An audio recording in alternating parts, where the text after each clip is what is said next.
Pasti ibu bapak saudara sekalian pernah ke Jatiagung? Sering. Pernah gitu? Nah, pernah bisa pendeta juga ke sana.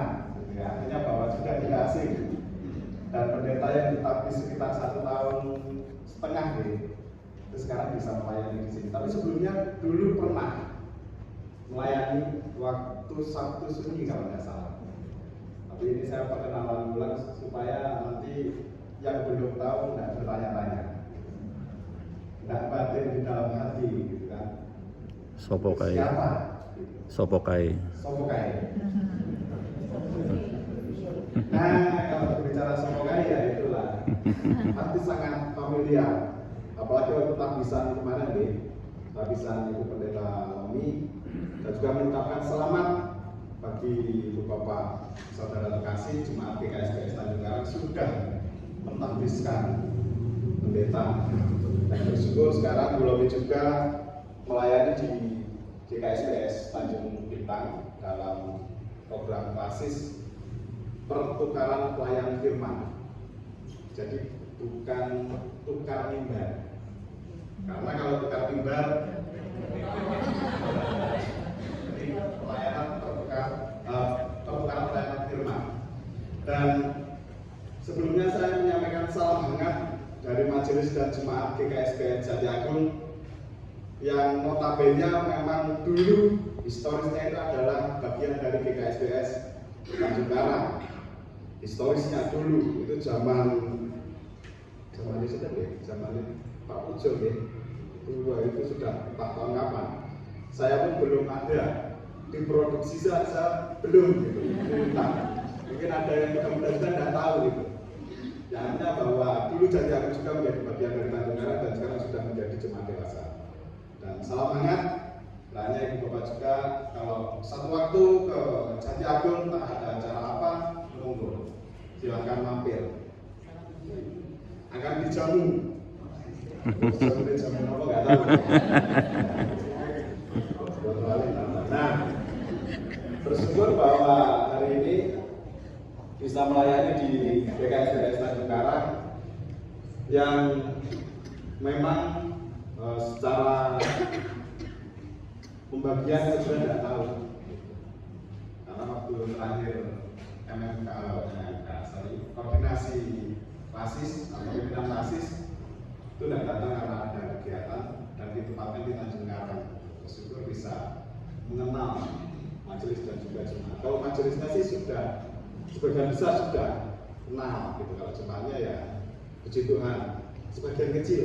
Tapi kalau nanti mau kenalan monggo. Nah, Ibu Bapak Saudara terkasih, pada kesempatan pagi hari ini kita akan merenungkan firman Tuhan yang kalau dalam tema atau sinode itu memberikan sebuah tema itu kalau nggak salah datang untuk memurnikan. Nah, tetapi dalam perenungan ini saya akan menegaskan Tuhan datang dan memurnikan. Jadi kalau datang dan memurnikan kita masih bertanya, siapa yang memurnikan? Tapi kalau Tuhan datang dan memurnikan jelas siapa yang datang dan siapa yang memurnikan. Jadi Bapak Saudara terkasih, bersyukur pada kesempatan pagi hari ini kita sudah memasuki minggu Advent yang kedua. Nah, berarti minggu Advent kedua ini semakin mendekati Natal. Kira-kira ibu sudah menyiapkan apa yang untuk Natal? Kue. Jadi sudah nyicil ya. Empek-empek juga udah bikin. Terigu segala macam sudah disiapkan. Nah, artinya bahwa kita sudah menyiapkan. Kalau bapak-bapaknya mungkin tidak begitu, karena SBS bukan gereja kesukuan, tapi gereja daerah. Walaupun secara historisnya adalah isinya orang-orang Jawa. Kalau di Tanjung Karang ini kemungkinan 99% ya. Atau Ya, 80. berarti sudah banyak yang dari Jawa. Kalau kita berbicara tentang GKSBS ini adalah gereja transmigran. Kita sering mengenal seperti itu.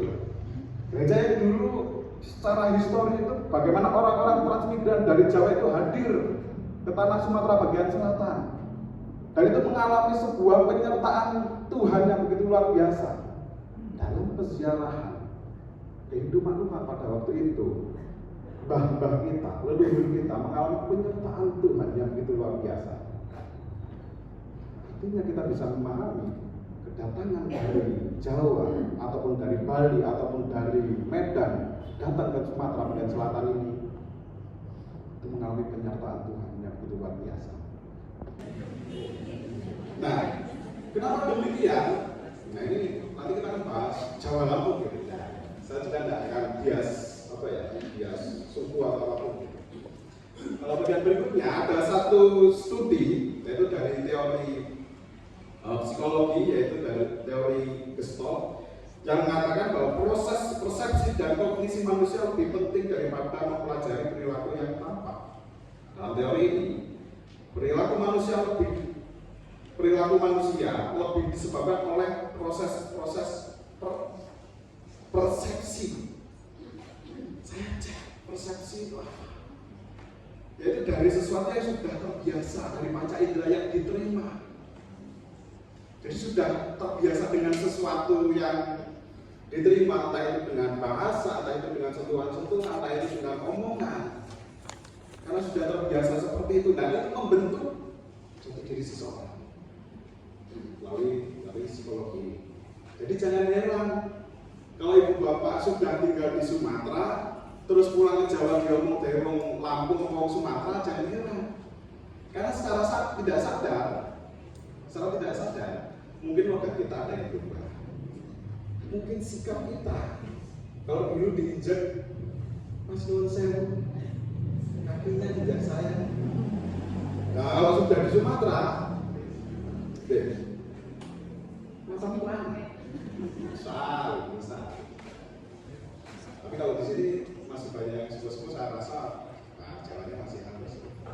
Tapi yang muda-muda, apalagi yang lahiran itu, yang lahiran Sumatera itu, yang lahiran Lampung, Pak. Kita datang ke Jawa, Pak, sudah dicap.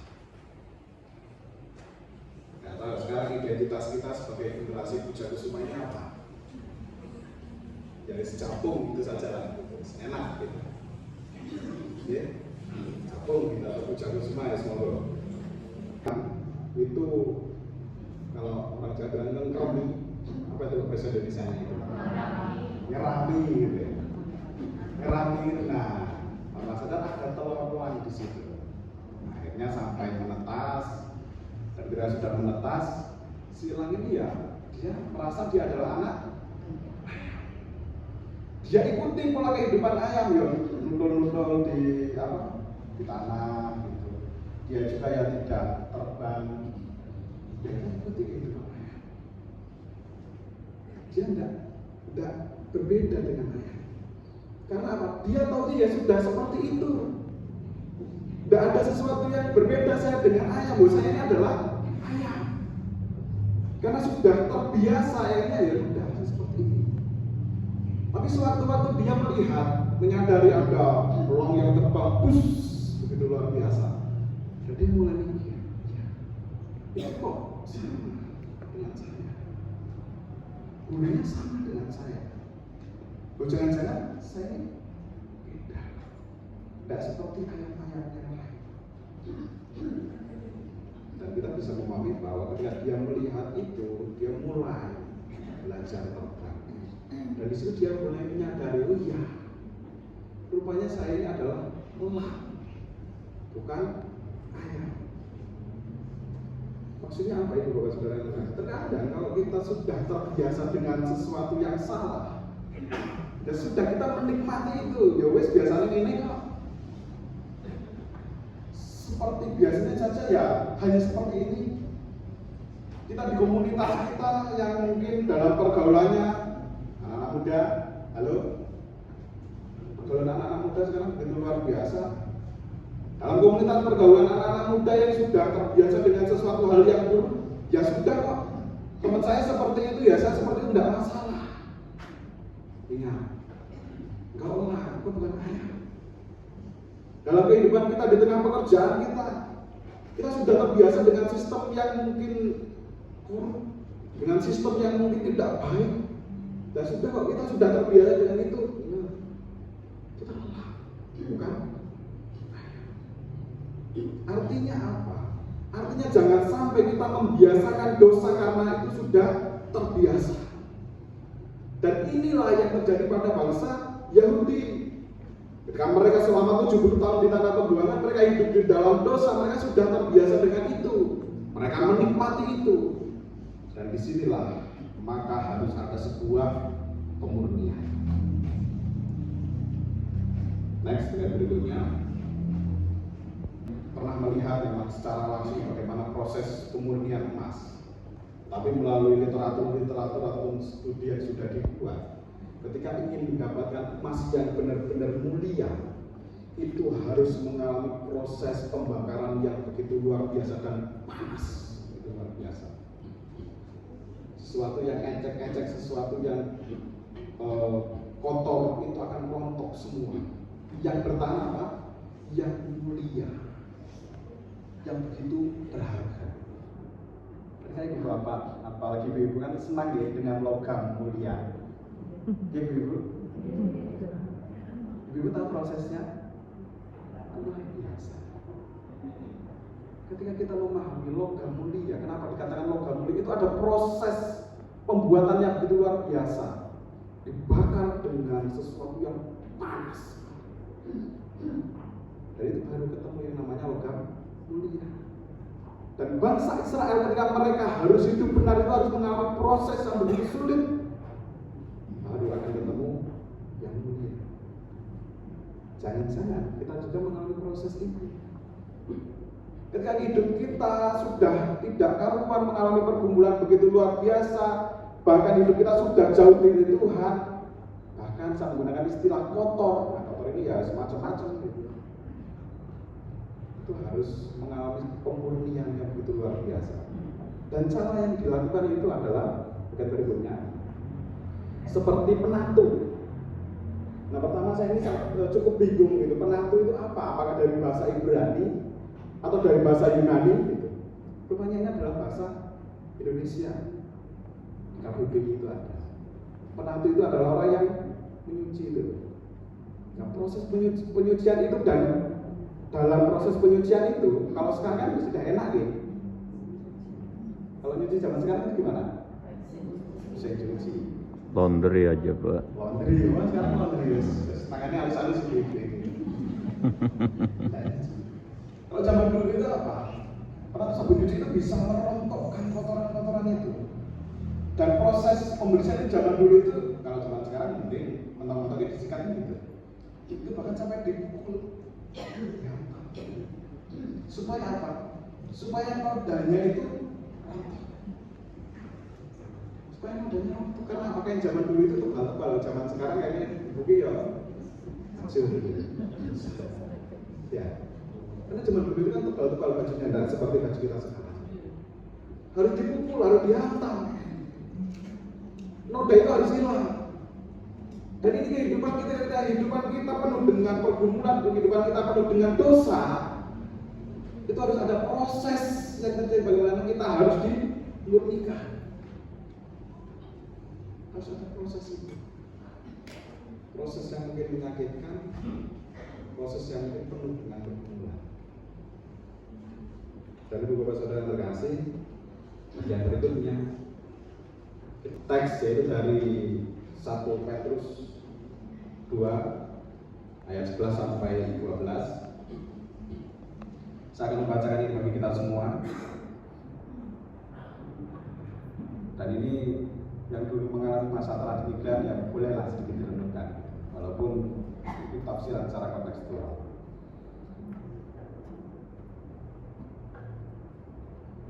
Di mana 1 Petrus 2 ayat 11 sampai 12 demikian. Saudara-saudara yang terkasih, aku menasihati kamu supaya sebagai pendatang dan perantau, kamu menjauhkan diri dari keinginan-keinginan daging yang berjuang melawan jiwa.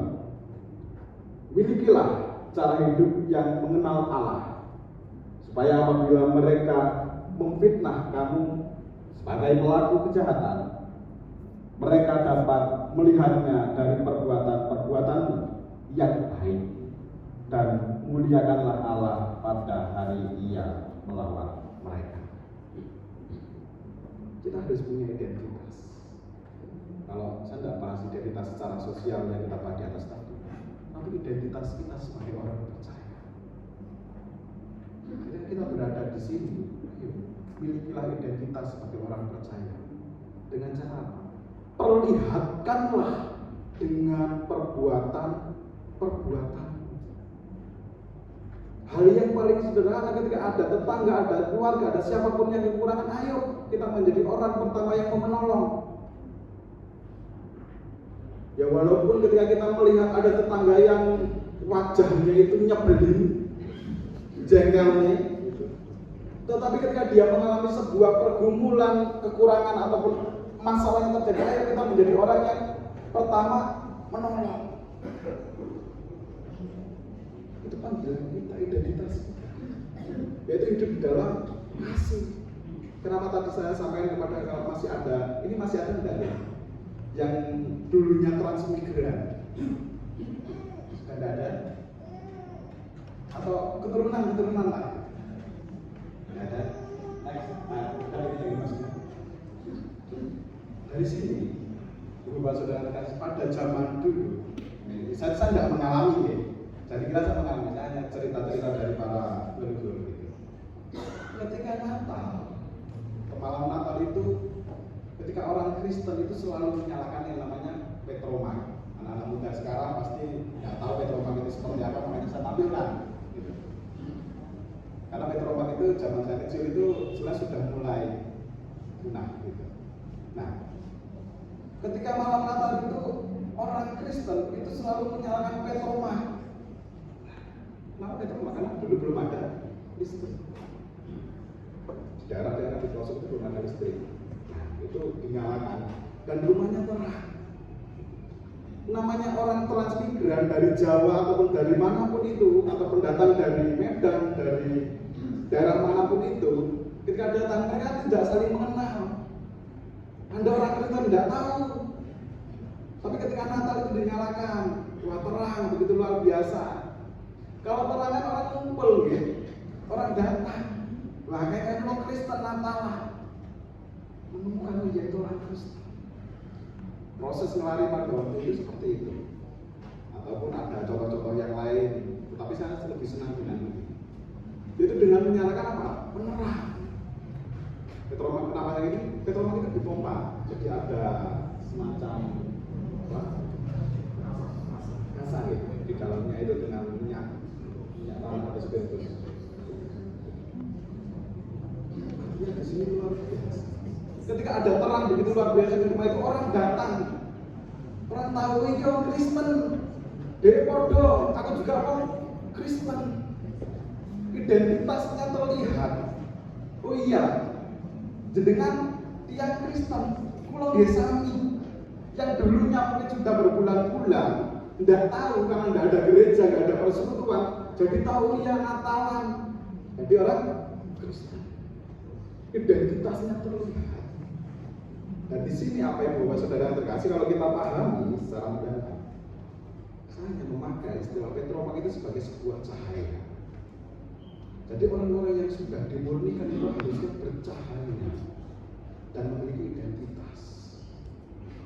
Maka di panggilan kita sebagai orang percaya, ketika dalam Advent yang kedua ini, marilah kita menjadi orang-orang yang sudah dimurnikan, merenungkan bagaimana dulu perjuangan para leluhur, perjuangan umat pada waktu itu. Mereka tetap menjaga identitas mereka sebagai orang percaya. Mereka menyadari mereka harus menghadirkan terang. Dan maka marilah ini menjadi panggilan kita semua. Ketika kita menjadi orang-orang yang sudah dimurnikan oleh Tuhan, marilah kita menjadi terang dimanapun kita berada. Dalam pekerjaan kita, di tengah masyarakat, di tengah gereja, marilah kita menjadi orang-orang yang menghadirkan terang, orang-orang yang sudah benar-benar dimurnikan oleh Tuhan. Amin.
Ibu bapak saudari-saudara yang kasih, pergilah dengan damai sejahtera untuk melayani Tuhan dan sesama di dalam kehidupan sehari-hari, dan melakukanlah firman Tuhan yang sudah kita dengar.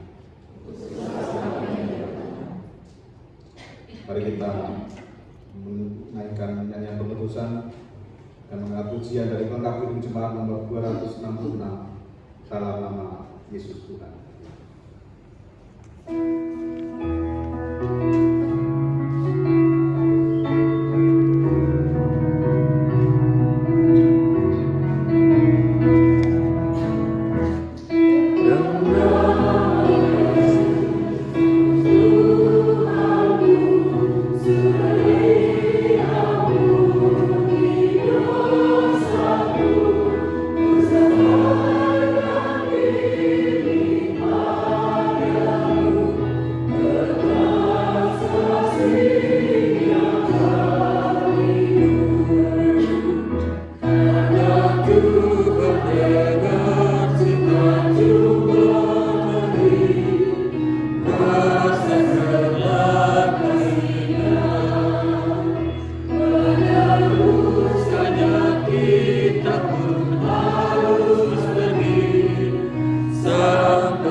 Kini terimalah berkat Tuhan.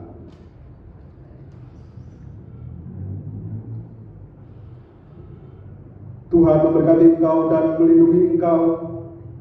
Tuhan menyinari engkau dengan wajah-Nya dan memberi engkau kasih karunia. Tuhan menghadapkan wajah-Nya kepadamu dan memberi engkau damai sejahtera. Dalam nama Allah Bapa, Anak, dan Roh Kudus. Amin.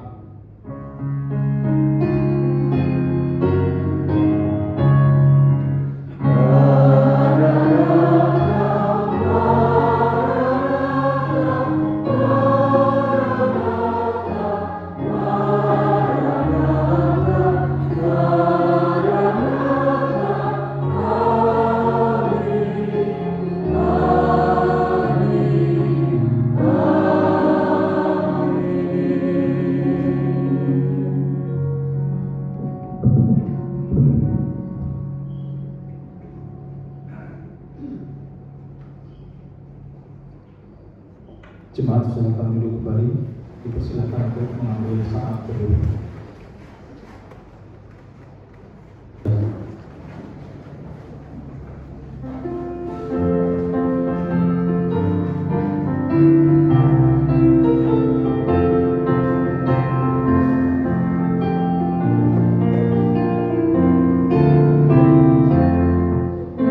Inilah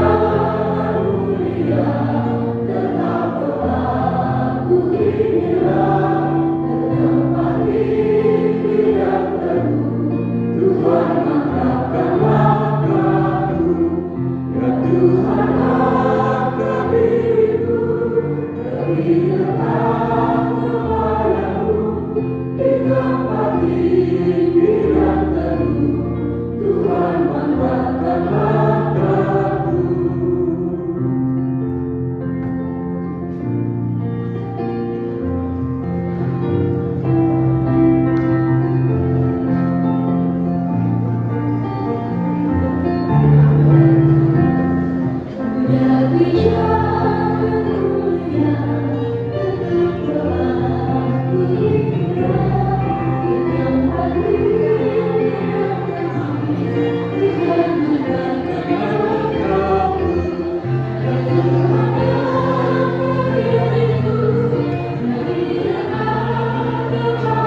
Jam berapa udah selesai nih ya? Oh, jam 9.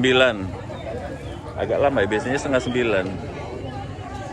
Ini ada yang beli, jualan somai, itu basar-basar tuh. Rombongan mana itu ya? Ini kue-kue. Ya, oke, monggo. Sarapan dulu, kita mau lanjut gladi bersih. Bandari kita gladi bersih ikut aja bareng. Nyanyi-nyanyi yang lagu-lagu untuk besok. Oke. Halo. Oke. Kita mau snack dulu, disiapin snack dulu. Sama basar juga. Oh, ada yang jual kalender ya. Aku udah beli sih kalender. Minggu kemarin udah beli. Nah, kita ngopi dulu. Ngopi atau ngeteh ya?